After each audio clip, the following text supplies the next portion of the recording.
बिस्मिल्लाहिर्रहमानिर्रहीम। बोलते कालम के साथ मैं आमिर रज़ा खान और आपने हरमज़ बंद, आपने हरमज़ खुली, आपने हरमज़ बंद, आपने हरमज़ खुली, आपने हरमज़ बंद, आपने हरमज़ खुली। मैं आपको 2 रोज़ से ये कह रहा हूँ कि जब तक किसी दस्तावेज़ात पर दस्तखत नहीं हो जाते, ये आपने हरमज़ बंद और खुली वाला जो मामला है, ये चलता रहेगा और चलता जाएगा। ये देखिए, याद रखें, कल अब्बास अरागची का ट्वीट आया कि आपने हरमज़ को खोल दिया गया है। फिर ये खबर आई कि अमेरिकन ब्लॉकेट की वजह से आपने हरमज़ बंद है। फिर अमेरिका की जानिब से आया कि उसने तजारती जहाज़ों को गुजरने की इजाज़त दे दी है। उसके बाद आपने हरमज़ खुली, लेकिन खौफ बाकी रहा। फिर अमेरिका की तरफ से सेंटकॉम ने कहा कि उसके 2 जहाज़ जो हैं वो बरूदी सुरंगें साफ़ कर रहे हैं। पासदारान इनकलाब के शहराम, जो कि रेयर एडमिरल हैं नेवी के, उन्होंने कहा है ऐसा कुछ नहीं है, हमने किसी जहाज़ को आपने हरमज़ में दाखिल होने की, जंगी जहाज़ को इजाज़त नहीं दी है। तजारत के लिए खुला है, लेकिन जो भी आएगा वो ईरानी नेवी से इजाज़त लेगा और ईरानी नेवी के दिए हुए रूट पर ही सफ़र करेगा।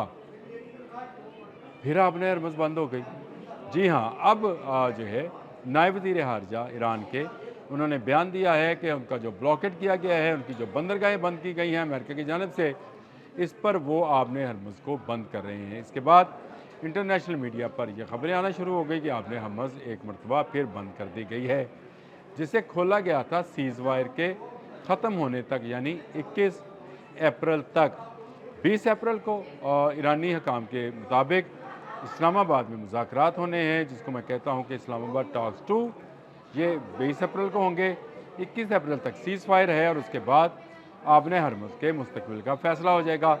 लेकिन बड़ी ही अजीब बात है कि सिर्फ चंद घंटों के बाद जब आपने हरमज़ को खोला गया था, उसके बाद अमेरिका से ये मुतालबा किया गया कि वो अपना ब्लॉकेट ख़त्म करे और अमेरिका ने इनकार कर दिया।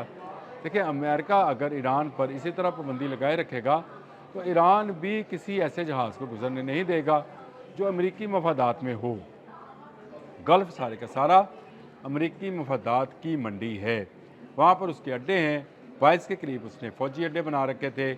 कुछ उसके अपने जो फ्लीट्स हैं, जैसे 5th फ्लीट है, वो उसके कंट्रोल सेंटर्स भी वहीं पर हैं, रडार्स भी वहीं पर हैं, उसके सैटेलाइट सिस्टम भी वहीं पर हैं।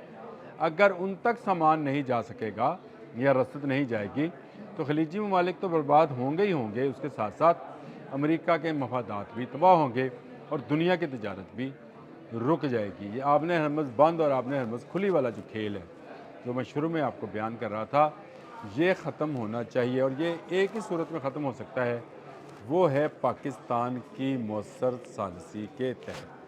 पाकिस्तान जिस तरह की सालिसी कर रहा है, उससे पूरी दुनिया को उम्मीदें वाबस्ता हैं कि पाकिस्तान कामयाब हो जाएगा इन मुज़ाकरात में किसी ऐसी स्टेज पर दोनों फ़रीक़ैन को लाने में, जहाँ पर दोनों फ़रीक़ैन एक अमन मुआहदे पर दस्तखत कर देंगे और इस दस्तखत के नतीजे में जो शराइत तय होंगी उस पर दोनों फ़रीक़ैन जो हैं कारबंद रहेंगे। ये बड़ा ज़रूरी है कि दोनों फ़रीक़ैन इसको वायलेट ना करें।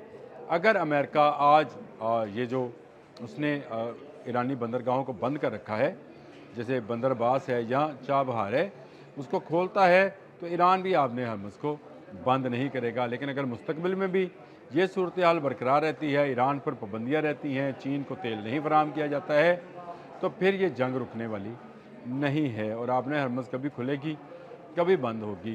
देखिए, पाकिस्तान अपनी भरपूर कोशिश कर रहा है। पाकिस्तान की मिलिट्री और सियासी इस्टेब्लिशमेंट जो है, उसने एड़ी चोटी का अगर कह दिया जाए तो इसमें कोई मुबालगा नहीं है, एड़ी चोटी का ज़ोर लगाया है। हमारे फील्ड मार्शल हाफिज़ आसिम मुनीर ने पुरखतर सफ़र तय करके ईरान गए हैं। जब ईरान की एयर स्पेस बंद थी, वो अपने जहाज़ पर बैठकर ईरान गए थे।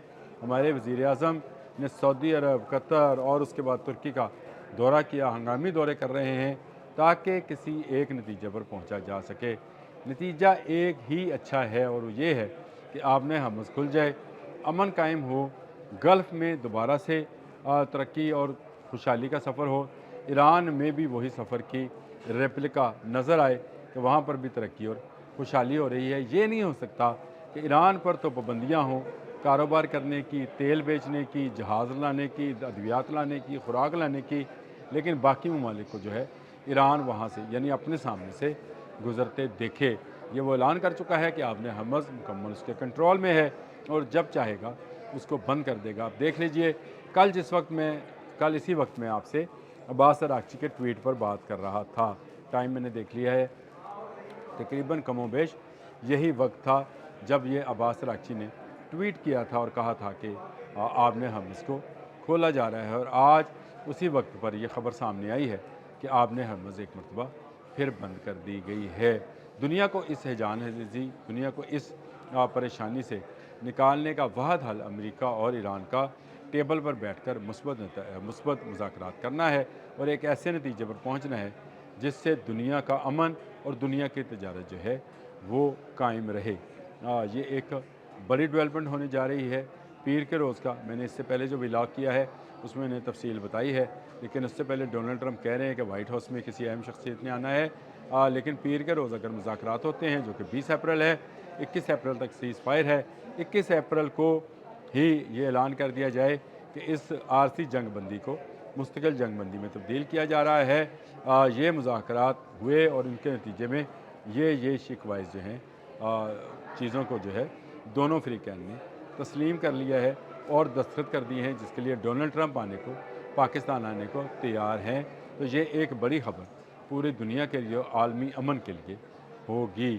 آبن حرمز کھولنے پر جو اقوام متحدہ کے سیکرٹری جنرل ہیں انتونیو گوتریس، انہوں نے بھی مبارکباد دی تھی، لیکن میرے خیال آج ان کو بھی اسی طرح سے مایوسی ہوئی ہوگی جس طرح سے مجھے مایوسی کا سامنا ہے۔ مجھے نظر آتا ہے کہ شاید ایک مرتبہ پھر آئل پرائسز جو کل صرف ایک ٹویٹ پہ عباس اراغچی کے ایک ٹویٹ پر نیچے کی طرف گئی تھی، آج اس ایک خبر کے ساتھ دوبارہ بلندی کی طرف جانا شروع ہوں گی۔ ہم جس ہیزی، جس مہنگائی، جس پریشانی، جس دکھ، جس درد، جس تکلیف میں مبتلا ہیں وہ ختم ہونے لگتی ہے تو نئی بات سامنے آ جاتی ہے۔ اللہ کرے پیر کے روز مذاکرات ہوں اور کامیاب ہوں، اس میں ناکامی نہ دیکھنا پڑے۔ جتنا مرضی لمبا عرصہ کے لیے، جتنے مرضی گھنٹوں کے لیے یہ مذاکرات ہوں، اسلام آباد ہمیشہ امن کے لیے، کیونکہ اسلام کا مطلب ہی امن و سلامتی ہے، امن کے لیے اپنی کوششیں جاری رکھے گا۔ یہ جنگ بند ہو تو دنیا میں یہ پتہ چلے کہ اگر امریکہ اور ایران کی جنگ بند ہو سکتی ہے تو یوکرائن اور روس کی جنگ بھی بند ہو سکتی ہے، لیبنان اور اسرائیل کی جنگ بھی بند ہو سکتی ہے، شمالی کوریا اور جنوبی کوریا کے مابین جو اختلافات ہیں وہ بھی ختم ہو سکتے ہیں۔ دنیا ایک امن کا گہوارہ بنتا چلا جائے گا۔ اس جنگ پر بہت زیادہ انحصار ہے، اس امن پر بہت سارے ملکوں کا انحصار ہے۔ اس امن کی کوششوں کو پاکستان کو جاری رکھنا ہے، اس کو ختم نہیں کرنا ہے۔ مجھے پوری امید ہے کہ منڈے کے روز جب اجلاس شروع ہوگا تو یہ اجلاس کافی لمبا چلے گا، مختلف نکات پر ہوگا، اور شاید منگل کے روز جو ہے ڈونلڈ ٹرمپ پاکستان آ کر ایک امن معاہدے پر دستخط کریں گے، جس کے دوسری طرف مسعود پزشکیان سائن کریں گے، اور اس طرح سے دنیا کو میں امن بحال ہوگا۔ آبن حرمز جو ہے مستقل بنیادوں پر کھل جائے گی۔ یہ کھل جا سمسم اور بند ہو جا سمسم والی آبن حرمز ہے، یہ دنیا کو درکار نہیں۔ اب تک کے لیے اتنا ہی، اللہ حافظ۔